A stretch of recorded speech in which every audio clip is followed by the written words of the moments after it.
Welcome, everyone, to the Daily Kofefi. Today is Friday, June 14th.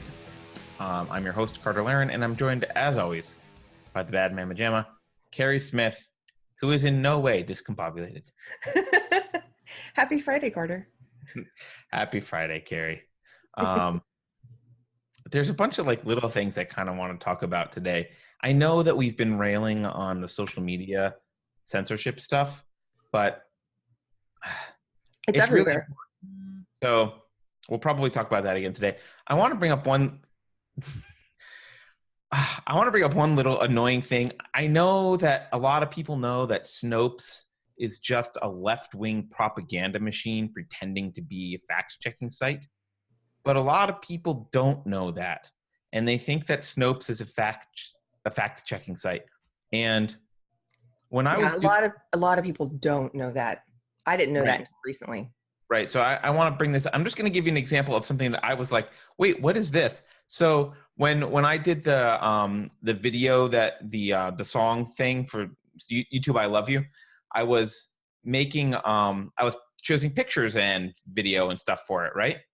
Well, I wanted to use the picture of all that Venezuelan money in the gutter for one of the scenes, which I did. But I wanted to double check. I'm like, well, is this really, because, sometimes pictures are from 20 years old and it's something else. And I don't know what Venezuelan money looks like. So I was like, is this a real picture? So I, typed in DuckDuckGo or whatever. And I looked to see if this was a real picture. And this Snopes article came up because Snopes, of course, they covered it for me because, thanks Snopes. So here's what they say. Here's the question. Is this a photograph of worthless money in the gutters of Venezuela? And it goes down here. A photograph shows piles of currency thrown in the gutter in Venezuela.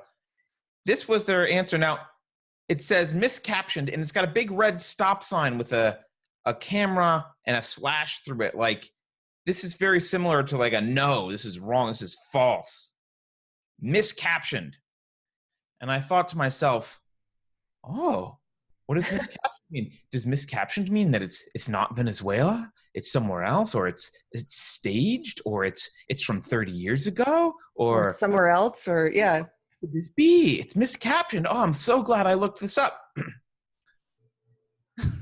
Read.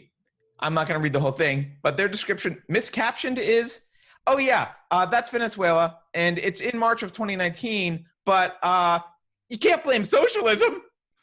Are you kidding me? No. Is that what they say? What do they say? Yes. The caption says, this is a street in Venezuela. The money's in the gutter. It's worthless. Welcome to socialism. This is a genuine photograph of worthless money dumped in the gutter of Venezuelan street. However, the accompanying caption presents an oversimplification of the series of events that led to the worthless. Wow. It's fucking true. And Snopes is like, miscaptioned. So just in case you did not know, and in case you think Snopes has any credibility, they do not. They do not have credibility. They are shills for Marxists. And clearly, they're actually shills for socialism. That's what they're doing here. Oh, I can't blame socialism. So, and don't the Snopes founders have some weird personal history? And I just learned a bunch of stuff about them. Yeah. I don't know, but I wanted to mention that. So if people don't know how fucked up Snopes is, that's what it's like. So don't trust Snopes. That was one thing I wanted to bring up. Also, don't trust I effing love science. Remember that website that was very popular? Yes. The founders. Yeah. I just heard from a friend all about the founders and how crazy they are, or she is the woman. Don't trust them. I used to like them, but then I realized I started noticing things they were doing. So anyone who's a fan of science is a douchebag. Science isn't a team. Don't be a fan of science. Be scientific yourself. You don't have to be an expert in everything. No one is. But just have a scientific, critically minded view of the world and use your own brain. Don't be a fan of science. But that's what this is. I fucking love science. Science is a fan of science. They cherry pick stuff to support their political agenda of Like, She oh, mixes in, like, she's totally Marxist and she mixes in stuff with it. And she's not a scientist. She's someone who aggregates science stories and makes right, it. and doesn't even understand them because sometimes she posts stuff and totally misrepresents what the science was behind the thing. That's when I stopped following them. I was like, oh, this is stupid. So that's one thing I wanted to talk about. There's another thing I want to talk about today. Let me find it here. This is our beloved Elizabeth Warren. Where is she? Here she is. The beloved Elizabeth Warren. This will sound good to general lefty types, but it's bad. I just want to complain about this for a minute. So she's proposing $7 billion fund to Black minority business expansion. She basically says, this is a quote from her, a lot of successful minority entrepreneurs have been able to overcome these structural hurdles. I assume she's meaning having dark skin as a structural hurdle to create thriving businesses. So she's saying, okay, this is the system's rigged against them, blah, blah, blah. Someone today posted that white privilege is not having to look for a Band-Aid that matches your skin, which I just think is hilarious. So this kind of mentality. Warren writes in a Medium post explaining the proposal, but this disparity in startup capital is the single biggest reason that promising Black-owned businesses on average are less profitable and bring on fewer employees than white-owned businesses. No, it's not. You don't know that. You haven't studied this. No one knows exactly what reasons are. So she's this is all bullshit. And I want to say this as someone, I was an angel investor for, I don't know, 12, 13, 14 years, maybe 15. I haven't counted it up lately, but a long time exclusively doing the angel investors, early stage startups. I was a venture capitalist for a couple of years, which I hated, but whatever. It's a venture capitalist, also early stage venture capital. Do you know how difficult it is to be successful doing either one of those things? Sometimes we get lucky and you hit a home run with someone, and there are famous angel investors like Jason Calacanis or, what's his name? Chris Sacca, right? There are famous angel investors who hit it big. Partly it's because they're brilliant, or they're really good networkers, or they're just really good at reading founders, and they're just really, really good at what they do. Some of it's sometimes a little bit of luck as well thrown in, which I think they would admit. It's really hard. The success rate is abysmal.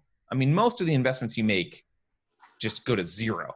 You just have to assume that like 90% plus just go to zero, because that's what happens. Generally, I'm not talking about Black businesses. I'm talking about all startups. So here's Elizabeth Warren. She's proposing, I'm going to talk to everyone who's not in the startup world. All the people who work hard all week, go to a job, pay your taxes. This bitch wants to take your tax money and play angel investor, which will almost surely fail. She thinks that the government, she can find some committee of experts that's going to be good at angel investing in small businesses with your tax dollars. That's what she's doing. And she will fail. Because if she was good at this, she would be a billionaire. Yeah, this kind of makes me believe your point that they're just trying to take everything and move it into the government. Like angel investing doesn't need to be something the government does.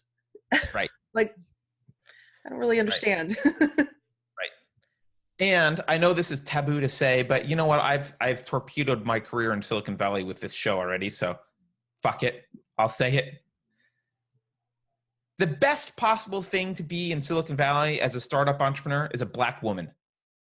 There is Black woman privilege, not just Black women, but like a minority woman or trans, I guess you could be trans. Someone high up on the social justice hierarchy in Silicon Valley, venture capital companies and angels roll out the red carpet and kiss the ground you walk on. You get a meeting instantaneously. I know someone, I don't know them personally, but I know the event. They won a pitch event.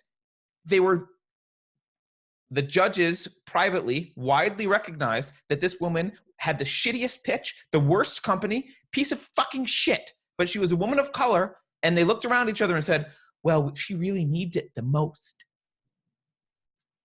That's what Silicon Valley is like. Silicon Valley has been converged upon. So the idea that white men have privilege in Silicon Valley is a joke. You want to have the hardest time as a founder in Silicon Valley right now? Be a white guy. Be a white guy in Silicon Valley. There's no fucking way. No fucking way. You have to be really, really good for a venture capitalist or an angel to even want a meeting with you. But you're a minority, you're a person of color. They, like I said, roll out the red carpet, open arms, come on in. We want a virtue signal. We want to be meeting with you. We want to see you. It's ridiculous. It's ridiculous. It is inverted. And I'm not complaining about it. I don't care. I'm not a founder in Silicon Valley trying to do anything. I don't care personally. But, and by the way, you're correcting the narrative though, which is wrong. Yeah, and by the way, I do think in the past there has been, and there still is a little bit of this. There's definitely like network and like Stanford privilege. Like if you went to Stanford or maybe Berkeley or whatever, if you have the right networks, and many of those people are white or Asian people who have those networks, right? That is an advantage, absolutely, and that's still an advantage in Silicon Valley. So I'm not going to say that's not. Here's what I don't like about this stuff though, is when you get that leg up because of your sex or your race, then you get the meeting and you know the person is like underestimating you because they know they gave you the meeting because you're a woman. You both know it. Yeah, you both know it. And it's so insulting. It's like, so you go into the meeting already defeated because it's like you don't even know if you got the meeting because your project was a good idea. Although a lot of these founders are a lot, especially the people of color who buy into this kind of crap. They've been told that the world is against them. And they walk into these meetings a lot of times. I mean, the ones that I've had, so it's only anecdotal, they walk in with an entitlement attitude. And they will shit talk you. Those people are clueless. Yeah, but I mean, so look, like I said, I'm not saying there was never white privilege in Silicon Valley. I'm sure there was. I will say though, not for decades. Silicon Valley is pretty progressive. So I've been here for 20 years. I've never, ever, ever met any investor who like wanted you to be white or like wouldn't invest because someone of color, someone that was the wrong gender or color or whatever. Like I've never ever even heard a whiff of that anywhere ever. So it's very unlikely that it was recent. And now it is inverted. It is inverted. And, this narrative that this is necessary is bullshit. And the entire idea that she can do anything but lose $7 billion with this is a joke. That's the other thing I wanted to say. All right. I'd say I'm on rant today. I didn't intend to rant today, Keri. I like it. Okay, well, I think this whole election season is going to be, each one of them is going to come out with like, here's my big pandering gift to you. Here are the 3 things I'm going to give you. Like, it's all going to be, what did Biden promise? If you hire me, yeah, Biden promised to cure cancer. If you elect me, guys, hire me, I'll cure cancer for you. And then I was like, oh my God, do they have a cancer cure somewhere? They've just been waiting to roll out when things got really dire. Like, yeah, I did the math. Since he was elected VP, roughly 6 million people in the country have died of cancer. So if he does have a cancer cure, he's murdered 6 million people by sitting on it and waiting until he can run for president. But yeah, obviously, no one means any of this. This is just goody promising. It's funny that we complain about like, we're very concerned about lobbyists bribing senators and representatives. Oh, gotta get the money out of Washington. I agree. Like we don't want that. So I'm concerned about it too, kind of. Are these Democratic candidates doing anything other than just blatant outright bribing people? That's all it is. I mean, it's illegal to pay for votes with your own money. Like, I think it's illegal for like Bill Gates to say like, I want to run and I'll give $100 to everyone who votes for me. Like that's illegal. But if he says, I'll give $100 of someone else's money to everyone who votes for me, well, suddenly that's legal. Like, so Hey, free college, free healthcare. Hey, here's $7 million. Boo! Like, I'm going to cure cancer. I'm going to give you $7 billion. yeah, Christmas is going to be twice a year. yeah, Everyone's yeah. going to get extra desserts. That's right. Extra desserts. Ice cream will have 0 calories. Ah. This this is, you know what's sad though is they're speaking to the populace, so that means that the average person is like, yeah, go Elizabeth Warren. Free iPhones. God. Why doesn't Why are we surrounded by such retarded people?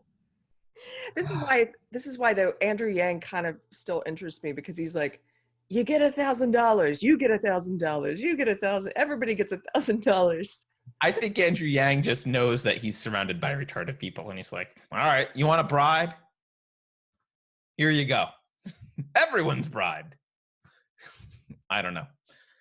He stepped it up a level. Everyone else tries to bribe certain groups, right? Like Elizabeth Warren's like, here's $7 billion for people of color, and Bernie's like, here's free college for everyone, and whatever. They all have their groups, and Andrew Yang's just like, boop, he goes to the next level. Fuck you guys, I'm bribing everyone. Y'all get $1,000. Look under your seats, guys. That's sustainable. I don't know when. Yeah, I don't know. Okay. What did I? Oh, speaking of this, sorry, I'm looking at the article. Speaking of this, you'll love this, Keri. I think you'll love this. Cory Booker, he now has 12 co-sponsors for his reparations bill. Yay! Wow. Reparations. Wow. It's a bill to study. Bill 116, Congress 1S. Official title: HR 40 Commission to study and develop reparation proposals for African Americans. So, hey, we're gonna bribe you too. Hey, all you African Americans, Cory Booker thinks you're too stupid to make it on your own, so he's gonna bribe you with other people's money. So go vote for Cory. So that's happening now. I don't even know. When do we, Keri? This is a serious question. When do we actually revolt? When does the frog jump out of the pot?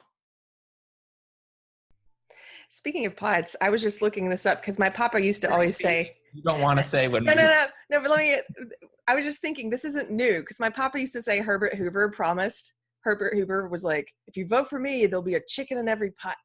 Right. And yeah. What was the other thing you promised? I was looking it up, like a car in every garage, a chicken in every pot, and a car in every garage. Yeah, but I mean, also bad, but that's more like cure cancer and less like I'm giving you money directly. At least that's like the implication was from his policies, we would be so successful that you would get a chicken in every pot. He wasn't saying I'll buy you chickens. True. Like that was also bad. I get it, but we've devolved into, I'm not even going to say that I'm like going to govern in some way that helps the economy. I'm just going to give you shit. I'm just going to give you free shit. And you know, as long as we have this pile of free shit over here, I'm just going to keep taking from it. And eventually, oh shit, there are no more rich people? Oh, fuck. Now what? That's, you know. Money in the streets. Money in the streets, but right. Don't miscaption it. Yeah, that picture is from the future, and it's America. That's the miscaption. It's not due to Venezuelan socialism. It's U.S. socialism. Yes, this is a photo from America, 2050. And it is money that's worthless.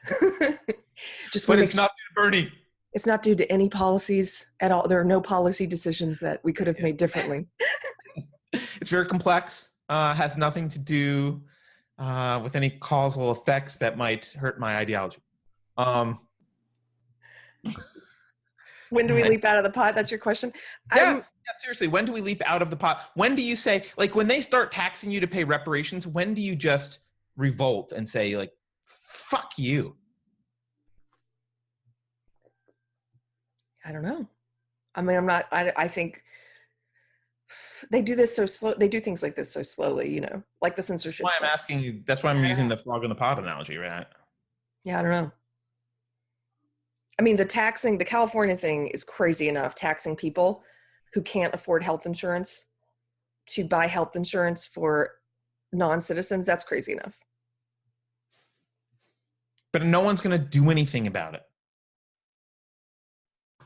I don't know what to do. I guess I think honestly, unless you actually want to take up arms and start fighting physically, the only thing to do is probably to move, all co-locate somewhere, which I always thought was a bad idea when the Free State Project tried it because it didn't really work, and it's like herding cats. But eventually, we're going to have to like congregate. We're going to have to all live together near each other so that we can be like, yeah, none of us are voting for this shit, and like we control at least something in our area. I don't know that there's another option. I mean, yeah, I don't want to live in Montana either. It's cold, but what the hell, or wherever. I don't know if Texas is savable, Keri. I was going to say, I would nominate Texas. I would like for everyone to pick Texas and come here, and so that we can move the state back towards its roots, like towards libertarianism. But you need a small population state with where an influx of people actually can have a real effect.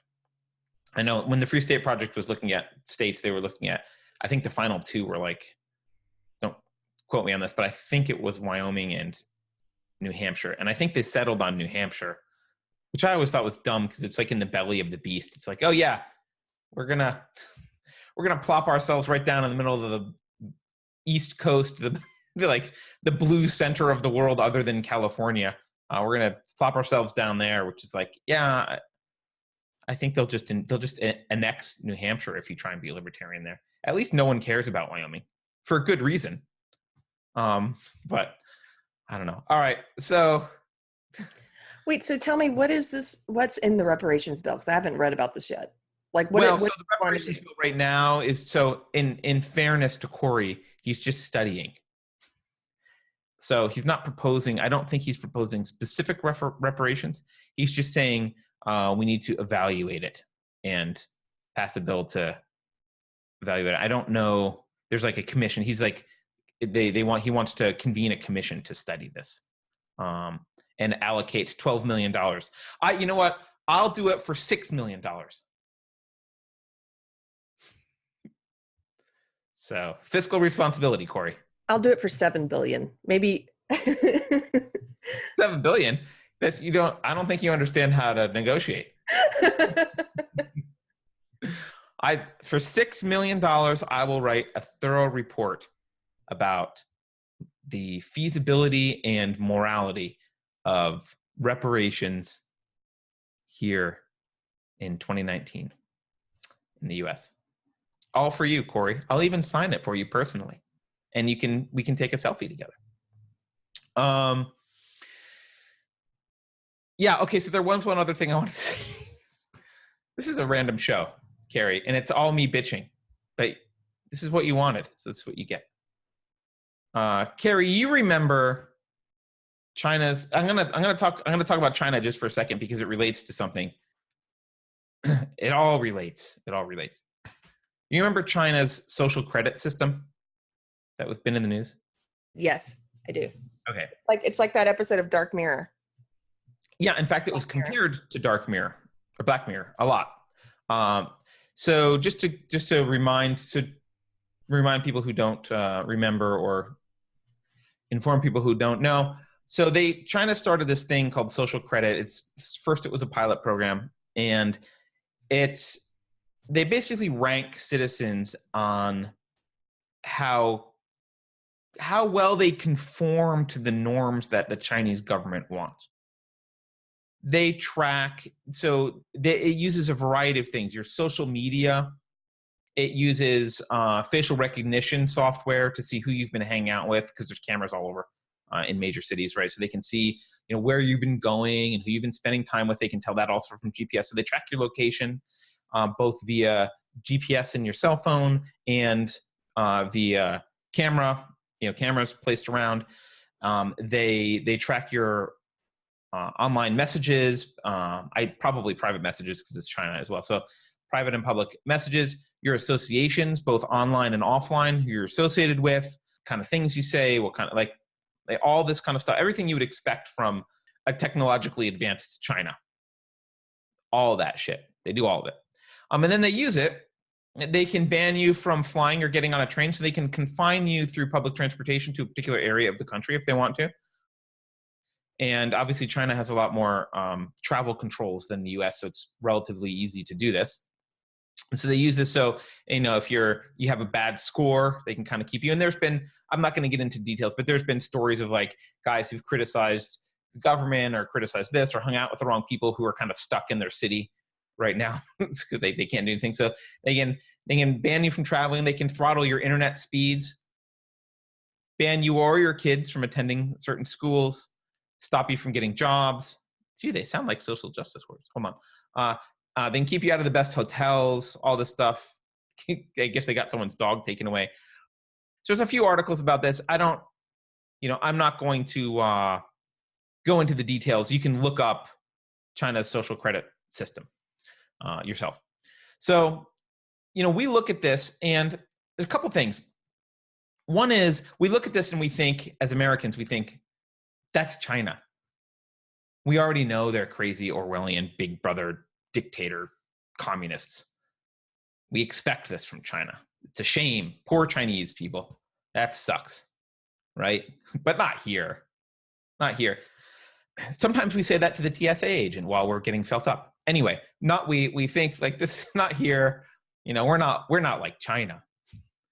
And I think culturally, in many ways, we do push back against some stuff, but not enough. Obviously, TSA is a great example. We just don't push back because we're like, to keep us safe.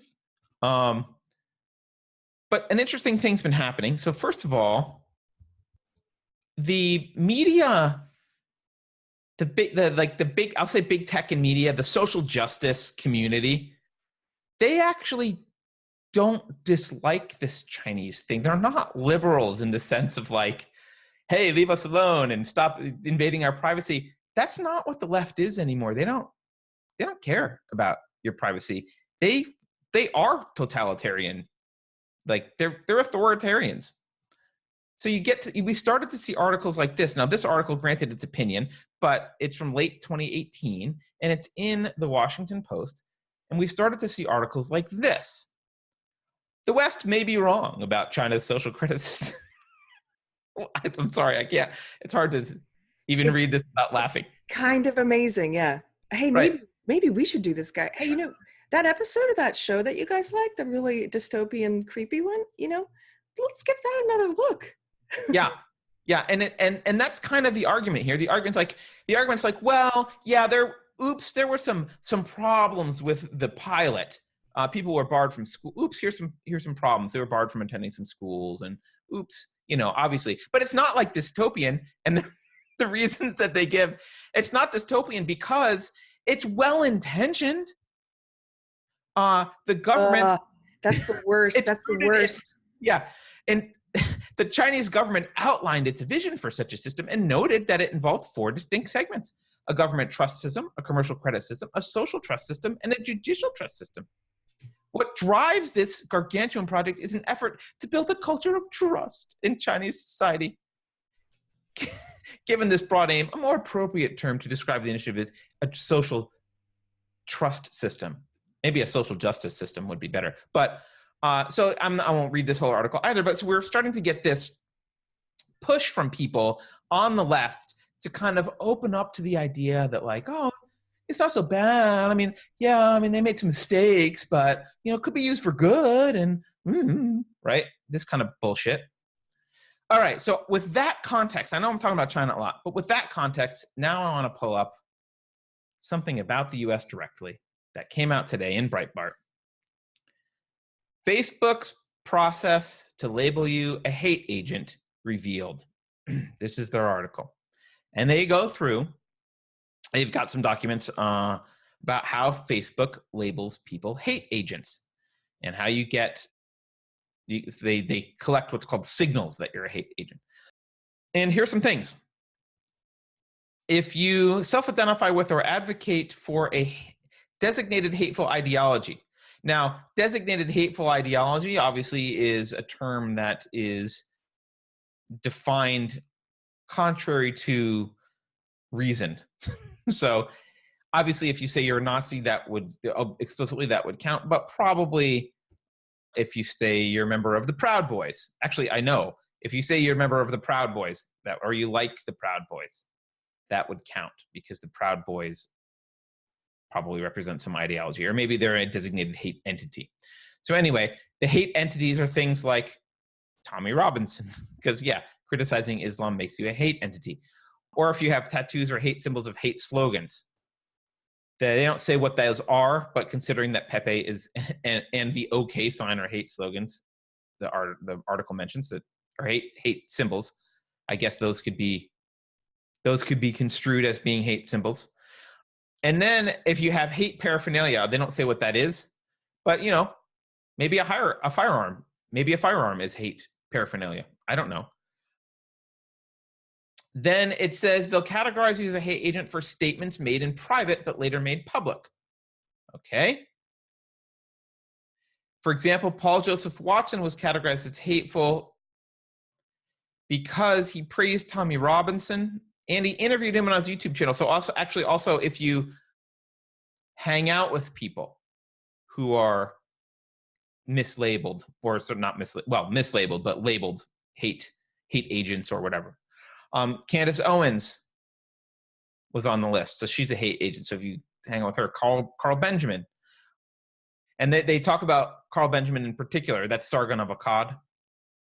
He's a hate agent because this is fascinating to me. Sargon of Akkad is labeled as a hate agent because he only represented John Kinsman, member of the Proud Boys. Carl Benjamin had neutral representation of him. So he didn't criticize him. He didn't praise him. He was neutral of a Proud Boys member, and that makes him a hate agent. This is insane. This right? is like how they said you're not on Facebook. You can get banned for posting about any of these hate agents unless you post about them critically. Right. So then they talk about the 3 tiers of being a hate agent. If you have 3 instances in one statement of slurs, but it's hate speech, so who knows what it means. So anyway, my point really is, I mean, the specifics are less interesting than the revelation, which we all kind of know, but the revelation that they are building kind of like a Chinese social credit system, right? This isn't just it would be bad enough if it was a few SJWs at Facebook randomly deleting and hating on people they don't like. That would be preferable.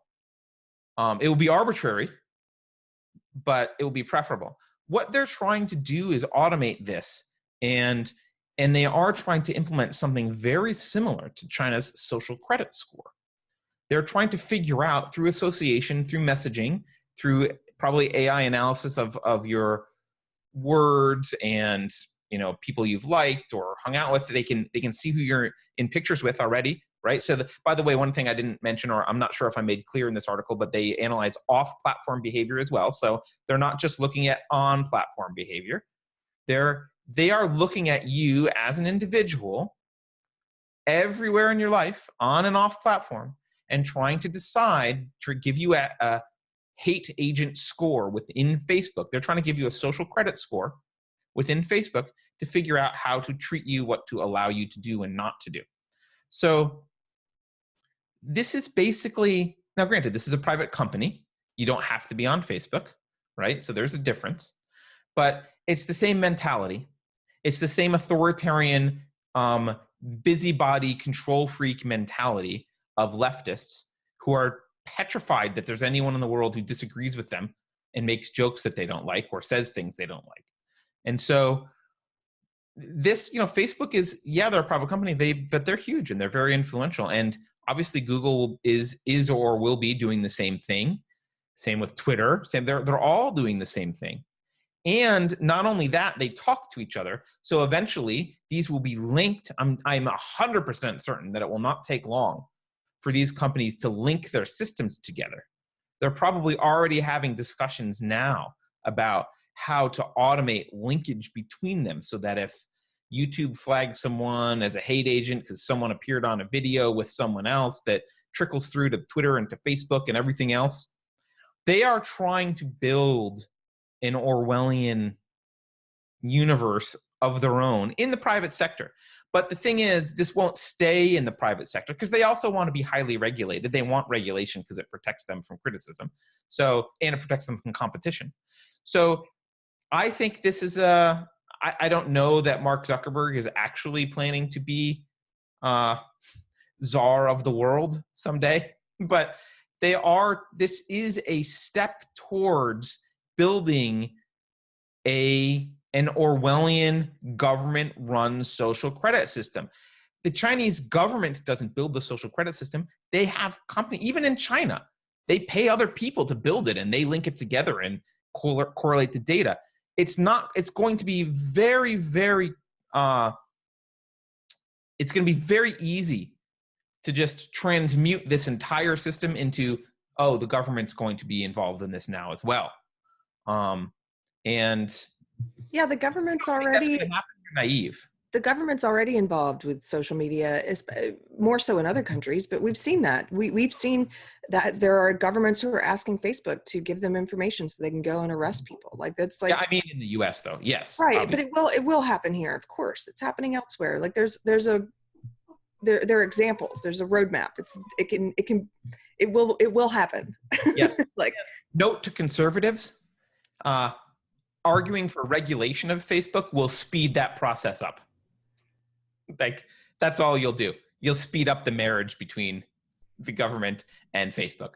And this will happen. I mean, so this gets back to my question before, Keri. When does the frog leave the pot? When do you revolt? Because honestly, I think someone from a reasonable person 50 years ago would look at this and go, how are you not in the midst of a civil war right now? What the hell are you people doing? Why are you sitting back watching Netflix, letting this shit happen? Because, okay, this is what I think the first book that we read in our Unsafe Space book club should be Brave New World. And great. Here's I haven't why. read that in a long time. Oh my gosh, you're going to love it as an adult. Reading it as an adult is so different than reading it.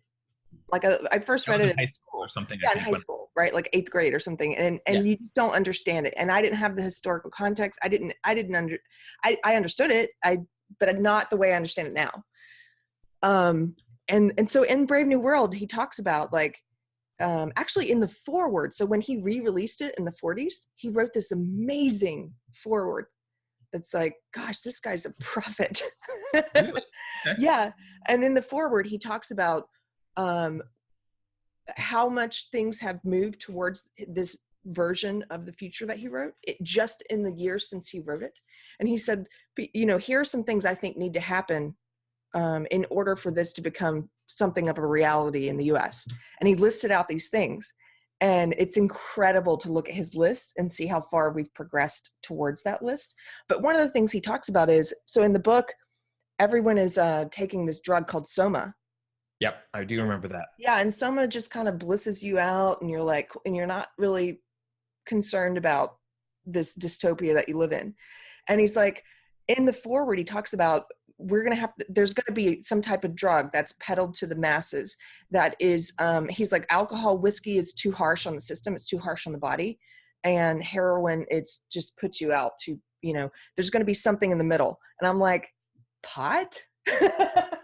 But Soma could just stand for social media. It doesn't have to be a drug. Right. It could be Netflix. It could be Netflix. Well, and that gets to my second point. He specifically does talk about a drug though, and I think at least in terms of modern culture, the thing that comes closest is probably pot, because it doesn't have just like he said, it doesn't have the adverse health effects of something like ingesting whiskey every day, and it doesn't completely put you on your ass like heroin. It's still kind of right. But then he says, this gets to your point, he says there's going to be Soma, and there's going to be, now his time he was talking about the radio, but he was like, there's going to be feelies. In the book, there's feely. People go to the movies and they watch emotion. They watch programs that give them feelings. And he's like, there's going to be something, an opiate of the masses that's sort of like some type of entertainment.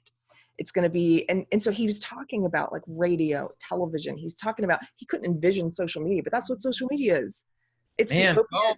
oh, Huxley. All right, that should be our first book. Absolutely. I'm excited. Let's do it. Okay. And you know what? We've talked about this book club thing. Keri, let's get off our ass and try and get it set up next week so we can start it. Let's do it. And if I don't cut this part out, we will have committed to everyone. Don't cut it out. Let's commit. We weren't going to start it next week, but Keri and I will get our stuff together next week. Yeah.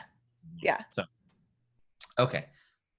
Well, on that note, yeah, I don't know. I mean, I know it's probably illegal to directly advocate for violence, and I'm not advocating that you take up arms.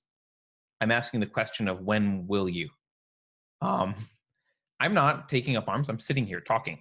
So, but I do think we need to start asking ourselves, and taking up arms isn't the next step. There's lots of steps between now and taking up arms.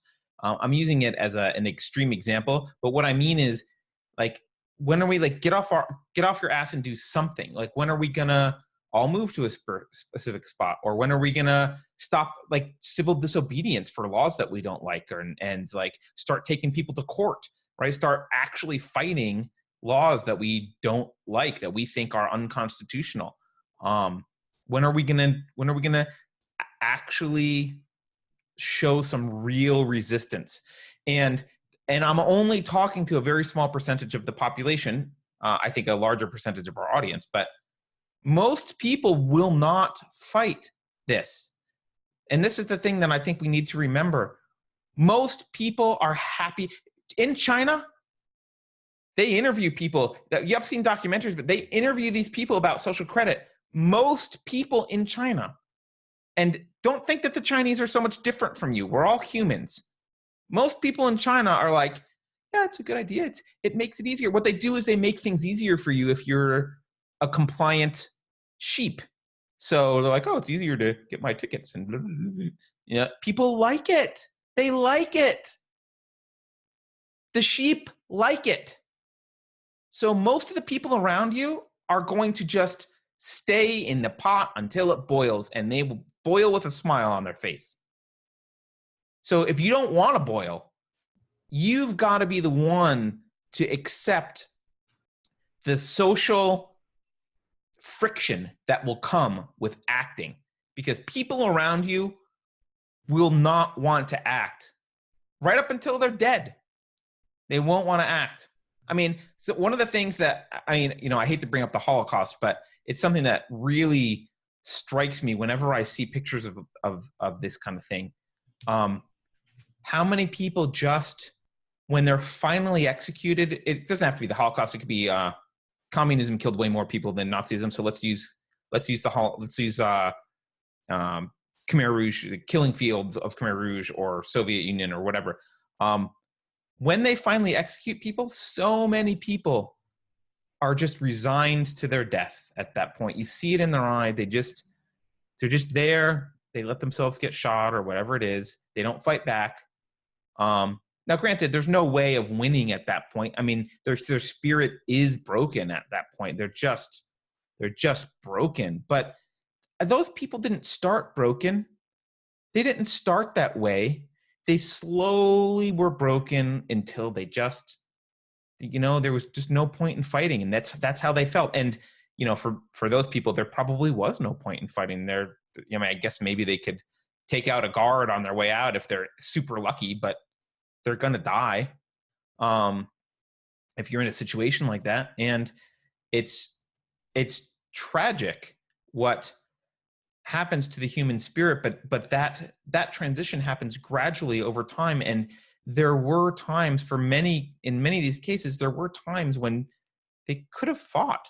Maybe not those people in particular. If you're a minority and there's most of the people are against you, there's, you know, nothing you can do about it. But there are times when society could have fought. People in Germany could have stood up to Hitler more vehemently. Even there's a lot of just passive acceptance of what's going on. This And is one of the biggest things that just frustrates me. And I started to see it right after Trump was elected, is SJWs who believe and who maintain that that they would have been the good German, or not the good German, they would have been the German who objected. They would have been the one who didn't go along with everything. And I'm like, do you not understand that currently you are the one who is going along with everything? Like, you are exactly. you are the bad German. Yes, you are exactly the quote good you are exactly the person you think you're not. Like, that is what is happening. You are the exact opposite of what you think you would be doing. I know what you would have been doing back then because I can see what you're doing now. Right. Yeah. You'd have been helping the trains run on time. Right. And yet they want to accuse other people of that, and like, but they have such a childlike understanding of history and human nature and of their own capacity for evil. You know, it's like you guys are blind, and that's what it takes. It takes blindness to yourself and what you're capable of, and and an inability to look at history and then extrapolate out and see patterns and see, like, you know,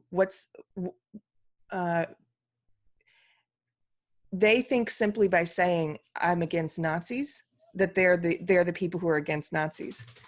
They don't understand. Right, it's like, right. If I use that word, therefore that's true. It's like, well, do you know what the essence of Nazism is, and do you know that it's exactly what you're doing?